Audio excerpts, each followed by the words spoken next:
Avalanche, AVAX, Price Prediction 2025. Avalanche isn't just another crypto token. It's a full-blown ecosystem with the power to launch custom blockchains for giants like FIFA. And it's gaining massive traction among developers, institutions, and traders. In this video, we're breaking down everything you need to know. The price action, the fundamentals, the macro tailwinds, and the insane developer activity driving AVAX's future. Stick with me, because by the end, you'll see exactly why Avalanche could be one of the most important plays in the bull run. For Avalanche, in a base case scenario, which I would assign roughly a 55% probability, AVAX trades to the $50 to $60 range over the next 1 to 2 months as subnet growth continues. Liquidity improves with Fed easing expectations, and investor rotation into high beta L1s accelerates. Over a few years horizon, the same base case assumes Avalanche solidifies itself as a top 3 institutional blockchain, capturing a significant slice of the RWA and gaming markets, leading to a long-term valuation in the $500 to $600 range. In the bull case scenario, with about a 30% probability, Avalanche not only scales subnets but also becomes the de facto standard for enterprise-grade tokenization. In this trajectory, Avalanche achieves structural fee growth that justifies its premium multiple, and macro liquidity remains highly favorable. This could push AVAX towards $70 plus in the next 2 months if catalysts stack, while the long-term outlook stretches into the $800 to $1,000 range over 5 to 10 years as institutional adoption compounds. Conversely, in a bear case scenario, which I assign a 15% probability, Avalanche fails to differentiate against Solana and Ethereum, while subnet adoption stagnates and fee growth stalls. In such an environment, AVAX would retrace to $28 to $32 in the short term, especially if liquidity tightens or token unlocks way on price.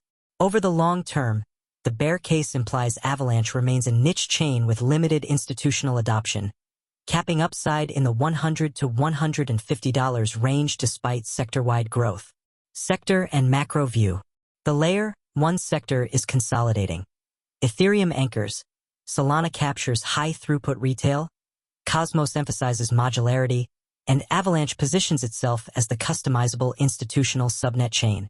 Macro tailwinds include the likely onset of Fed rate cuts, which should revive risk appetite and capital flows into altcoins, alongside regulatory clarity post-BTC/ETH ETF approvals. Avalanche benefits from being U.S. institution-friendly, positioning itself for RWA integration as trillions in assets migrate on-chain. Fundamental analysis. Avalanche's fundamentals are best evaluated through network revenue, tokenomics, and protocol adoption.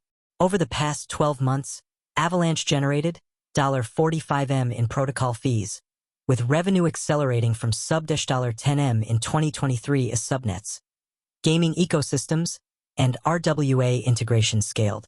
Gross margins are structurally high, greater than 90%, as incremental validator or transaction costs are negligible, but net token inflation offsets this as staking rewards dilute supply. Free cash flow equivalent is negative on a token holder adjusted basis, given emissions outpace fee burn. Relative valuation is challenging. At a $12 billion market cap, AVAX trades at 270x annualized fees, a premium to Cosmos, Atom, 200x, and Polkadot, DOT, 180x, but below Solana, SOL, 300x, on a price-to-developer activity and TVL multiple basis. Avalanche screens cheaper than Solana but richer than Cosmos. Insider ownership remains significant. The Avalanche Foundation and early backers still control greater than 25% of supply with lockup staggered, but most major unlock cliffs have passed. Recent treasury moves show Avalanche Foundation actively funding subnet growth and liquidity programs rather than selling into the market, reducing near-term overhang risk. Subnets explained. One of Avalanche's most powerful and underrated capabilities is its ability to let other projects and enterprises launch their own dedicated blockchains, called subnets, with the full security and speed of the Avalanche network. Unlike most blockchains where every app fights for the same block space, Avalanche's subnet design gives projects their own customizable chain, tailored for performance, compliance, or user experience. A high-profile example was FIFA's decision to launch its own blockchain on Avalanche to power global fan engagement and digital collectibles, showing how major brands can leverage Avalanche without worrying about congestion or competing with DeFi traffic.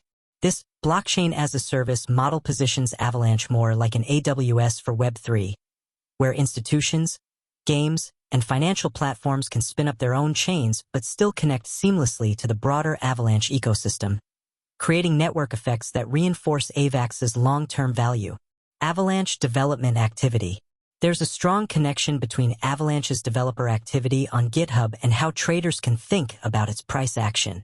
When commit activity and contributor numbers rise sharply, it usually means new features, subnet upgrades, or ecosystem improvements are being pushed live. These technical updates often precede news headlines or adoption waves, which the market tends to price in later.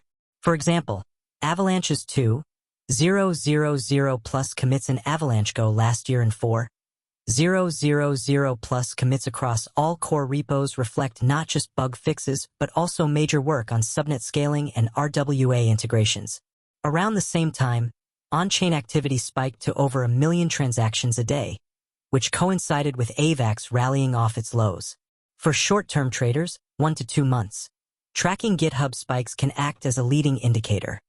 When development momentum is hot, it often foreshadows announcements at conferences or product launches, creating momentum trades. In this window, Avalanche's steady flow of commits supports the idea that AVAX could retest the $50 to $60 zone, especially if macro conditions, like Fed rate cuts, add fuel. For long-term investors, 5 to 10 years, consistent developer engagement is even more powerful. It shows Avalanche isn't a ghost chain, but an ecosystem under constant improvement, with hundreds of developers pushing code. This supports a thesis that AVAX can sustain premium valuations compared to weaker competitors, and if adoption of subnets and RWAs plays out as expected, it justifies long-term targets in the hundreds of dollars. In other words, GitHub commits are not just noise.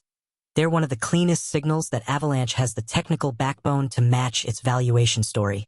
Avalanche's GitHub activity is one of the clearest signs that the project is still being actively built and improved, which matters a lot for long-term value. If you go into their main repo, called Avalanche Go, you'll see thousands of commits, code changes, bug fixes, and feature updates added over the past year. This is a great sign for AVAX holders. So whether you're trading AVAX in the short term or looking at it as a long-term infrastructure bet, Avalanche's fundamentals, developer momentum, and macro setup make it a project you can't ignore. The charts may guide the next few weeks, but the builders and adoption will shape the next decade. Thanks for watching. If you found this breakdown valuable, hit that like button, subscribe for more deep dive analysis, and I'll catch you in the next one.